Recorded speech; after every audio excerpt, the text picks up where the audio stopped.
Okay, today we are going to discuss about effects of air pollution. Air पोल्युशनचं effect काय होतं ते आपल्याला स्टडी करायचं आहे. त्याच्या अगोदर आपल्याला मिक्सिंग हाईट हा एक कॉन्सेप्ट आहे, तो स्टडी करायचा आहे. तर त्याचं डेफिनेशन काय आहे बघा. The mixing height is the height of vertical mixing of air and suspended particles above the ground. म्हणजे हे एक डेफिनेट हाईट आहे, जी व्हर्टिकल हाईट असणार आहे फ्रॉम द अर्थ सरफेस. तर त्या हाईटवरती, ज्या हाईटवरती सस्पेंडेड पार्टिकल्स जे आहेत म्हणजे एअर पोल्युटंट्स, ते एन्व्हायरमेंटमध्ये मिक्स होतात. ठीक आहे. म्हणजे तिथे काय होतं, डिस्पर्शन होतं. ज्या हाईटला पोल्युटंट्स डिस्पर्स होतात एन्व्हायरमेंटमध्ये किंवा एअरमध्ये मिक्स होतात, त्या हाईटला मिक्सिंग हाईट म्हटलं जातं. आता हे प्लूम टाइप्स याच्यावर डिपेंड आहे. तर ते प्लूम टाइप्स आपण ऑलरेडी व्हिडिओमध्ये बघितलेलं आहे. तर प्लूम टाइप कुठल्या टाइपचं प्लूम आहे? तर प्लूम म्हणजे काय? तर ते पोल्युटंट्स जे आहेत त्याचं direction, whether it may be go in vertical direction और whether it may be go in horizontal direction.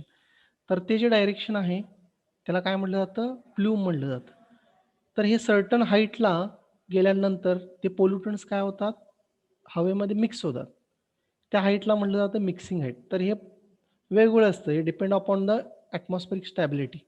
Atmospheric स्टॅबिलिटीवरती हे हाईट डिपेंड आहे. म्हणजे कुठल्या हाईटला ते पोल्युटंट्स काय होतील? एन्व्हायर्नमेंटमध्ये मिक्स होतील, एअरमध्ये मिक्स होतील. हं. तर त्याच्यावरती ते पोल्युशनची इंटेन्सिटी, एअर पोल्युशनची इंटेन्सिटी डिपेंड आहे. ओके.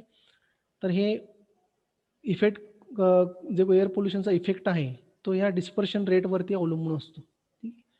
त्यामुळे हे मिक्सिंग हाईट हे कॉन्सेप्ट आहे. ठीक आहे. आपण आता वन बाय वन काय बघू? एअर पोल्युटंट्स, त्याचा इफेक्ट बघायचा आहे. आता याच्या अगोदर आपण टाइप्ससुद्धा बघितलेले होते. Types of air pollutants. त्याच्यामध्ये प्रायमरी बघितले होते, सेकंडरी बघितले होते. प्रायमरी म्हणजे कुठले? की जे पोल्युटंट्स डायरेक्टली मिक्स होतात एन्व्हायर्नमेंटमध्ये, त्यांना प्रायमरी म्हणतो. त्याच्यामध्ये मोस्टली गॅसेस आहेत. कार्बन डायऑक्साईड आहे, कार्बन मोनॉक्साईड आहे, सल्फर डायऑक्साईड आहे. जे काही गॅसेस तुम्हाला दिसतात प्रायमरी पोल्युटंट्स म्हणून.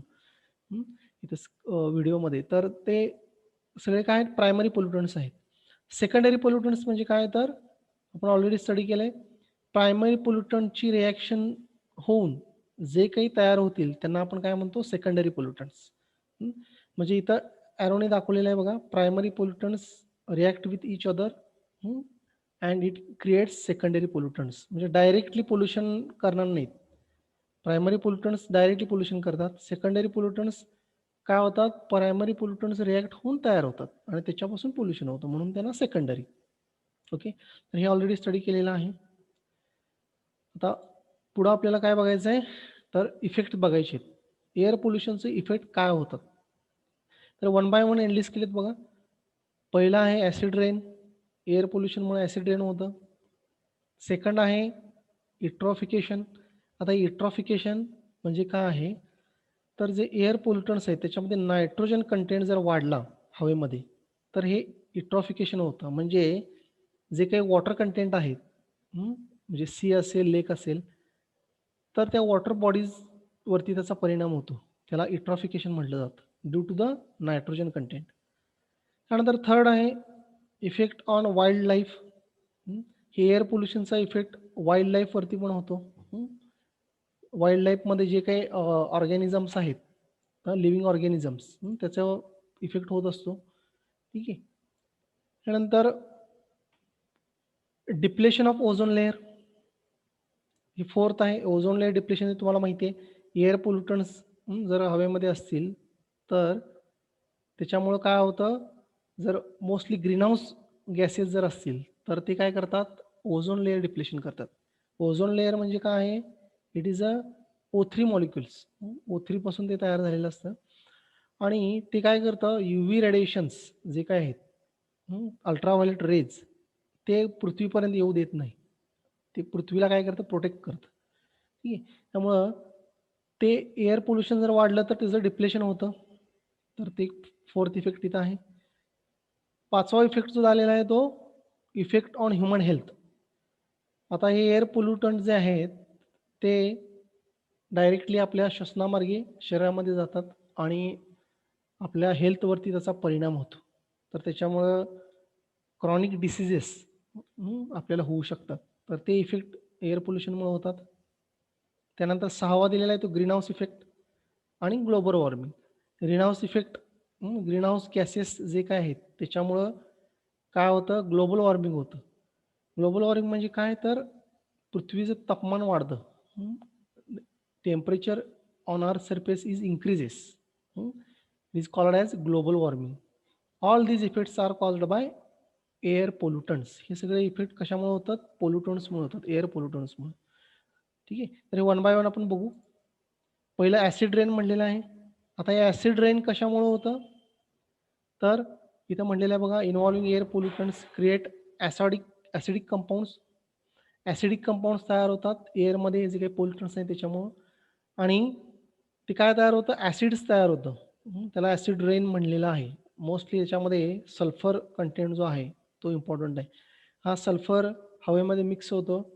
हायड्रोकार्बन्स जे आहेत, त्यानंतर त्याच्यापासून सल्फ्युरिक ॲसिड तयार होतं. It combines with the water.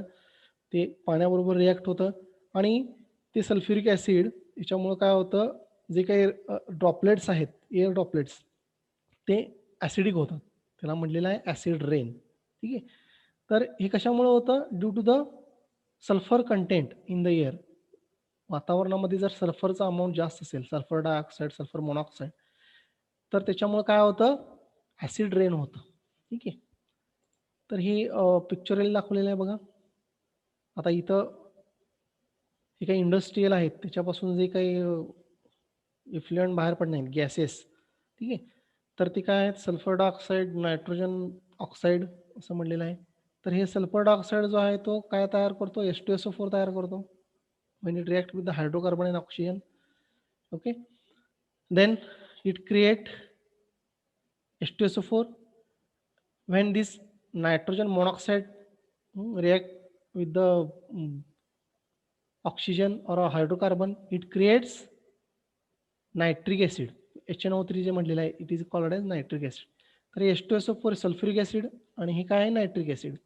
तर हे नायट्रिक ॲसिड, सल्फ्युरिक ॲसिड हे वॉटरबरोबर रिॲक्ट होतं आणि रेन होतो. तो रेन काय? ॲसिडिक रेन आहे.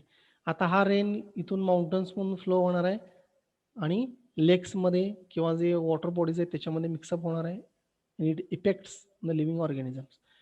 त्याचा इफेक्ट कशावरती होतो? तर ते लिव्हिंग ऑर्गॅनिझम्स आहेत त्याच्यावरती होतो. तर ही सिंपल कॉन्सेप्ट आहे.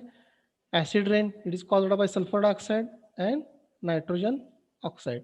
ठीक आहे. याच्यामुळे ते तयार होतं. हे झाला पहिला इफेक्ट. सेकंड इफेक्ट म्हटलं होतं मी इट्रॉफिकेशन. तर इट्रॉफिकेशन काय आहे? It is cause due to the nitrogen. इथं म्हटलेलं आहे बघा. आता हे नायट्रोजनचा कंटेंट हाय झाला की ती काय तयार करतं? It pollutes the sea surface. Surface म्हटलेलं आहे बघा. म्हणजे समुद्राचं जे पाणी आहे किंवा लेकमधलं जे पाणी आहे त्याच्या सरफेसला नायट्रोजनचं ॲक्युम्युलेशन होतं आणि त्याच्यामुळं काय होतं? त्याच्यामध्ये अल्गीची ग्रोथ होती. इथं म्हटलेलं आहे बघा. It results in growth of algae. तर हे अल्गीची ग्रोथ होते. अल्गी फंगाय तुम्हाला माहीत असेल. तर त्याची ग्रोथ होते. ती ग्रोथ झाल्यामुळं त्यातलं जे काही फिश, प्लांट्स किंवा ॲनिमल्स आहेत, म्हणजे हे काय आहेत? ॲक्वाटिक ॲनिमल्स. हे ॲक्वाटिक ॲनिमल्स तिला फ्लोरा, फौना म्हणतात. प्लांट्स जे काही वॉटर कंटेंटमध्ये बॉडीमध्ये असणार आहेत ते. म्हणून त्याला ॲक्वाटिक म्हटलेलं आहे. तर हे ॲक्वाटिक लिव्हिंग ऑर्गॅनिझम्स आहेत त्याच्यावरती काय होतो? इफेक्ट होतो. ओके. फॉर एक्झाम्पल इथे दिलेलं आहे बघा ग्रीन कलर्ड अल्गी. जे काही अल्गी तयार होणार आहे हे कशामुळे होतं? तर नायट्रोजन कंटेंटमुळे होतं. And due to this it affects on the living organism present in the water bodies. जे वॉटर बॉडीजमध्ये लिव्हिंग ऑर्गॅनिझम आहेत त्याच्यावरती त्याचा इफेक्ट होतो. त्यालाच इट्रॉफिकेशन असं म्हणतात. पिक्चोरियल इथे दाखवलेलं आहे बघा. एअरमध्ये जो काही नायट्रोजन आहे, फॉस्फरस आहे, ठीक आहे. मोस्टली नायट्रोजन असतो. तर याचं रिॲक्शन होतं सनलाईट बरोबर and it accumulates on the surface of the water bodies. Water बॉडीच्या सरफेसला ते येतं आणि याच्यामुळं काय तयार होतं? अल्गी तयार होती. दाखवलेलं आहे बघा अल्गी. Algae Bloom. ठीक आहे. आणि हे अल्गीमुळे काय होणार आहे, जे फायटोप्लॅन्क्टॉन्स आहेत त्यांच्यावरती परिणाम होणार आहे. फायटोप्लॅन्क्टॉन्स म्हणजे जे काही वॉटर बॉडीज आहेत, वॉटर बॉडीजमध्ये ॲक्वाटिक ॲनिमल्स आहेत किंवा प्लांट्स आहेत. तर त्याचा ग्रोथवरती काय होतं, इफेक्ट होतो. It is called as a eutrophication. त्याला इट्रॉफिकेशन असं म्हणलेलं आहे. तर हे एक सेकंड इफेक्ट आहे, एअर पोल्युशन्समुळे होतं, एअर पोल्युटंट्समुळे होतो. Third effect, that is effect on wild life. Wild life animals जे आहेत त्याच्यावरती सुद्धा त्याचा इफेक्ट होतो. Just like humans, animal also face the devastating effect of the air pollutants. जे काही टॉक्झिक केमिकल्स आहेत एअरमध्ये, एअर पोल्युशनमुळे काय होतं, टॉक्झिक केमिकल्स किंवा पोल्युटंट्स एअरमध्ये डिस्पर्स होतात आणि त्याच्यामुळं पोल्युशन होतं. It affects on the human as well as the animal body. आता ते प्राण्यांच्यावरती सुद्धा इफेक्ट करतं. It also effect the wild life म्हणून ते म्हणलेलं आहे. बघा इथे काय म्हणले, toxic pollutant deposit over the surface of the water आणि also affect the sea animals. आपण ज्या इट्रॉफिकेशनमध्ये बघितलं त्या पद्धतीनं ते सी सरफेसला सुद्धा अकोमोडेट झाल्यामुळं काय होतं, तिथलं लिव्हिंग ऑर्गॅनिझम वरती अफेक्ट करतं. ठीक आहे. तर हे काय आहे, effect of wild life, effect of air pollutants on wild life. इथे एक पिक्चर दाखवलेलं आहे बघा. हे जे काही चिमणीतून गॅसेस बाहेर पडत आहेत त्याच्यामुळे बर्ड्स, मोस्टली बर्ड्सला हा अफेक्ट करतं gases. Same as gases released from the industrial areas, it also affects the surrounding environment. Surrounding एन्व्हायरमेंटवरतीच अफेक्ट होतो. त्याच्यामध्ये जे ॲनिमल्स आहेत त्यांच्या हेल्थवरती सुद्धा त्याचा परिणाम होतो. ओके. त्यानंतर फोर्थ आहे डिप्लेशन ऑफ ओझोन लेअर. हे आपल्याला माहिती आहे, फॅमिलियर आहे आपण याच्याबद्दल. ओझोन लेअर काय करते दिले आहे बघा. Ozone layer is responsible for protecting human from harmful ultraviolet rays. जे काही युव्ही रेडिएशन्स आहेत, अल्ट्राव्हायोलेट रेडिएशन्स आहेत सूर्यापासून येणाऱ्या, तर त्यांना ॲब्झॉर्ब करायचं काम कोण करतं, तर हे ओझोन लेअर करतं. ते ओझोन लेअर त्या रेडिएशन ॲब्झॉर्ब करतं. त्यामुळं काय करतं, ते प्रोटेक्ट करतं आपल्याला. तर ते प्रोटेक्शनचं काम आहे ते ओझोन लेअर करतं.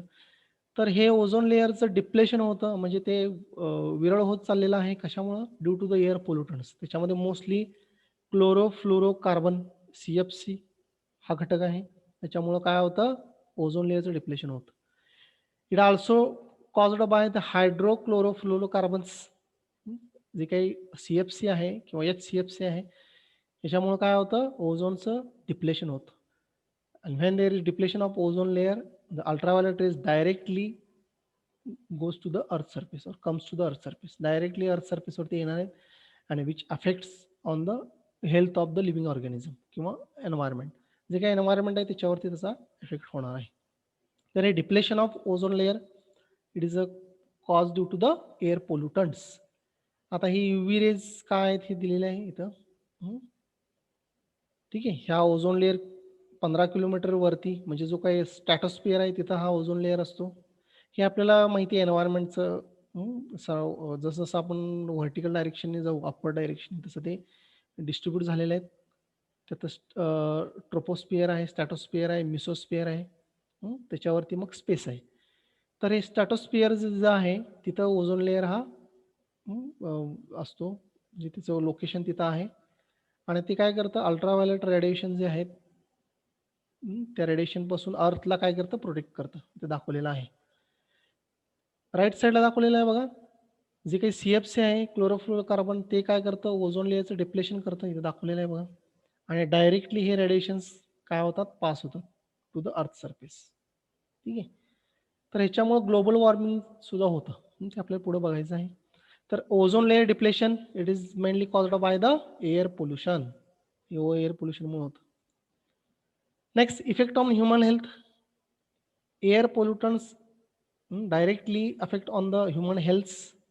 त्याच्यामध्ये ॲडल्ट्स आहेत, चिल्ड्रन्स आहेत, त्याच्यावरती डायरेक्ट आपल्या हेल्थवरती त्याचा परिणाम होतो. त्याच्यामुळं क्रॉनिक डिसीज होतात. कॅन्सर इथे म्हणलेलं आहे बघा, कॅन्सरसारखे डिसीजेससुद्धा एअर पोल्युशनमुळे होतात. जे काही टॉक्झिक केमिकल्स आपण इनहेल करणार आहे ते बॉडीमध्ये जाऊन आपल्याला कॅन्सरसारखे आजार होऊ शकतात. ठीक. तर हे air pollutants effects on the human health असं आहे. आता इथं दाखवलेलं आहे बघा, ह्युमन बॉडी दाखवलेलं आहे. याच्यामध्ये कुठले कुठले इफेक्ट होतात, एअर पोल्युशनमुळे काय काय होतं ते दिलेलं आहे. पहिल्यांदा ते हेडॅक, अँझायटी, सल्फर डायऑक्साईड जर असेल तर हेडॅक आपल्याला होऊ शकतो किंवा it effects on the CNS, central nervous system. Then irritation of eye, nose, throat irritation. It is caused by mostly O3 ozone. जो काही सरफेसला ओझोन आहे तो डेंजरस असतो. वरती तो ओझोन लेयर प्रोटेक्ट करेल आपल्याला, पण जो सरफेसला जर असेल, अर्थ सरफेसला ओझोन जर आपण डायरेक्टली इनहेल केलं तर इट कॉजेस हेल्थ प्रॉब्लेम. ठीक आहे, तर ते आहे. Then nitrogen oxide, phosphorus containing gases, then sulfur containing gases. It also cause eye irritation, nose irritation, throat irritation. Then it also affects respiratory system, irritation, infection, asthma, lung diseases, okay, lung cancers. All these are caused by the toxic air pollutants, air पोल्युटन्समुळे होतात. Then कार्डोव्हास्क्युलर diseases, म्हणजे हार्टचे diseases आहेत, ते सुद्धा air पोल्युटन्समुळे होतात. त्याच्यामध्ये mostly sulphur dioxide आहे, ओझोन आहे, O3. Okay. Then it also effects on the लिव्हरवरती सुद्धा त्याचा इम्पॅक्ट होतो, स्प्लीनवरती होतो. नायट्रोजन कंटेनिंग जर काही एअर पोल्युटन्स असतील तर ते लिव्हरवरती एफेक्ट करतात, स्प्लीनवरती एफेक्ट करतात. Then it also effects on the reproductive system. Reproductive system म्हणजे हार्मोनल इनबॅलन्स आहे, तो सुद्धा एअर पोल्युटन्समुळं आपल्या शरीरामध्ये होतो. तर हे सगळे एअर पोल्युशनमुळं होणारे इफेक्ट्स आहेत किंवा डिसिजेस आहेत. तर मोस्टली याच्यामध्ये सल्फर कंटेनिंग आणि नायट्रोजन कंटेनिंग गॅसेस आहेत, त्याच्यामुळं आपल्याला हेल्थ प्रॉब्लेम होऊ शकतात. Okay. Then next that is green house effects and global warming. आता हे ग्रीन हाऊस इफेक्ट का आहे? तर जे काही ग्रीन हाऊस गॅसेस आहेत, ग्रीन हाऊस गॅसेसमध्ये मोस्टली काय येतं, कार्बन डायऑक्साईड इथं म्हणलेलं आहे, carbon monoxide, nitrogen oxide, sulphur oxide, सगळे काय ग्रीन हाऊस गॅसेस आहेत. तर हे ग्रीन हाऊस गॅसेस जे आहेत ती काही रिलीज होणार आहेत. इट इज मॅनमेड गॅस, इथं म्हटलेलं आहे the man made component of the green house effect caused by man's activity. आता हे एक मॅनमेड आहेत. या गॅसेसमुळं काय होतं, ओझोन लेयर डिप्लेशन होतं. Ozone layer depletion is mainly caused by the green house effects और ग्रीन हाऊस गॅसेस. ठीक आहे. तर ह्याच्यामुळं ओझोन लेयर डिप्लेशन होतं आणि ओझोन लेयर डिप्लेशन झाल्यामुळं जे काही सनपासून येणारे जे काही रेडिएशन्स आहेत ते डायरेक्टली अर्थ सरफेसला येतात. अल्ट्राव्हायोलेट रेडिएशन असू देत किंवा IR असू देत, इन्फ्रारेड रेडिएशन. तर हे रेडिएशन अर्थ सरफेसला येतात आणि अर्थचं काय होतं, टेम्परेचर राईज होतं. अर्थ सरफेसचं टेम्परेचर आहे ते सडनली राईज होतं आणि ह्यालाच म्हणलेलं आहे ग्लोबल वॉर्मिंग. आणि त्याचा इफेक्ट सगळ्याच गोष्टींवरती होतो. ग्लोबल वॉर्मिंगमुळं ॲटमॉस्फरिक इम्बॅलन्स होतो. म्हणजे रेनी सीझन असू दे, समर सीझन असू दे, विंटर असू दे, इम्बॅलन्स झाल्यामुळं डिसिजेस ॲक्टिव्ह होतात किंवा ते व्हायरसेस ॲक्टिव्ह होतात. बरोबर का? तर त्याच्यामुळं हेल्थ इश्यू होतात. एन्व्हायर्मेंटल इम्बॅलन्स झाल्यामुळं फ्लड कंडिशन्स क्रिएट होतात. सगळं ग्लोबल वॉर्मिंगमुळे होत असतं. तर हे कशामुळे होतं? Due to the green house gases. बघा इथे दिलेलं आहे ग्लोबल वॉर्मिंग म्हणजे काय, and occurrence which result in the rise in temperature of earth surface और अर्थ ॲटमॉस्फिअर. अर्थ ॲटमॉस्फिअर आहे त्याचं टेम्परेचर काय होलं, राईज होताना दिसतं. It is called by the green house gases like carbon dioxide, nitrogen oxide, जसं मी म्हटलं होतं, from the thick layer in upper atmosphere and traps sun rays from being reflected back to the outer space. आता ह्याच्यामुळं काय होतं, हे radiation trap होतात.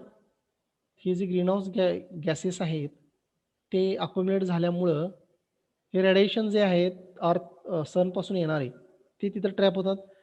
Also it traps the radiation reflected from the earth surface. पृथ्वीपासून जे काही reflect होणारे रेडिएशन्स किंवा रेज त्यासुद्धा तिथं ॲब्झॉर्ब केले जातात. त्यामुळं तिथं टेम्परेचर आहे ते राईज होतं.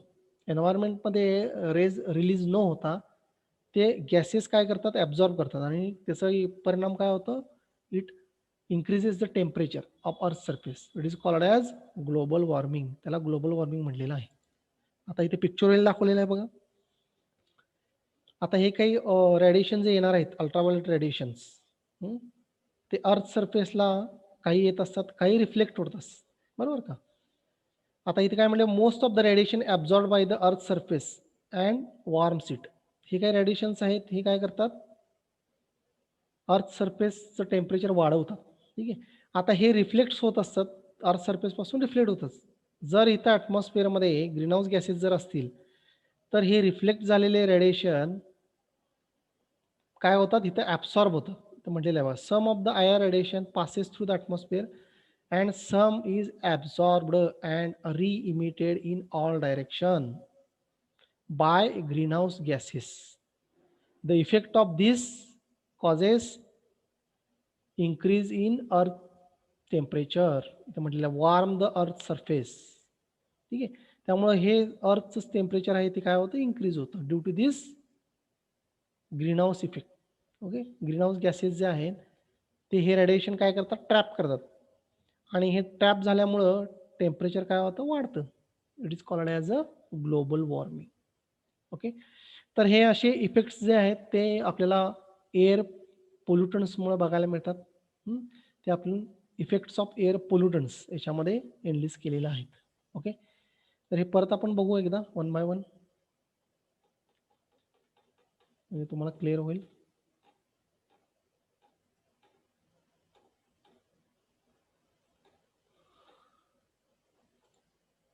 ओके. दिसते का स्क्रीन तुम्हाला? Is it visible? Okay. Okay. Effect of air pollution ह्याच्यामध्ये मिक्सिंग हाईट आपण बघितलेलं आहे. मिक्सिंग हाईट म्हणजे काय, it is a height, certain height at which air pollutants mix with the surrounding environment.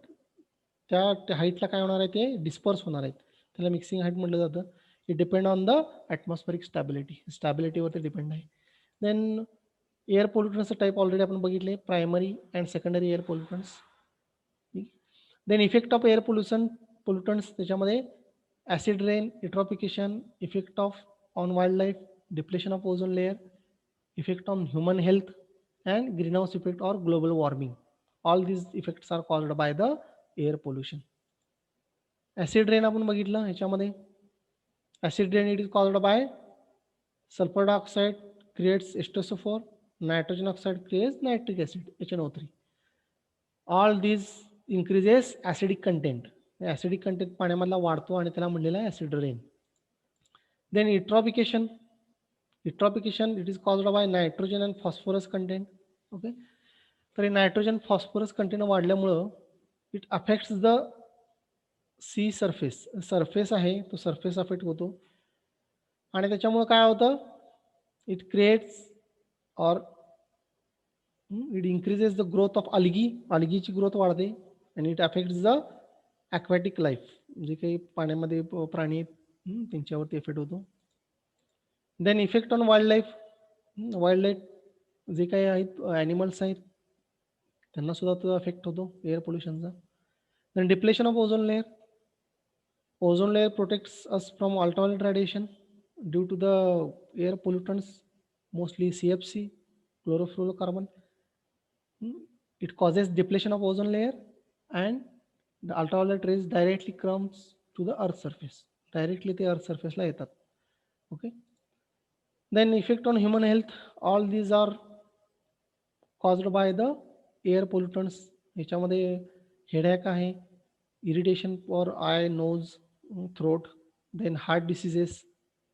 It also affect on the liver, lungs and also on reproductive system. तर हे सगळं air पोल्युशनमुळं होतं. Then greenhouse effect and global warming. This is last point. Greenhouse effect काय आहे, तर greenhouse gases जे आहेत ते अक्युमुलेट होतात, which absorb the IR radiations, जे काही रेडिएशन्स आहेत ते ॲब्सॉर्ब होतात, and it increases the earth temperature. Earth surface जे काही त्याचं टेम्परेचर वाढतं, which is known as global warming. त्याला ग्लोबल वॉर्मिंग असं म्हणलेलं आहे. ओके. काही शंका याच्यामध्ये?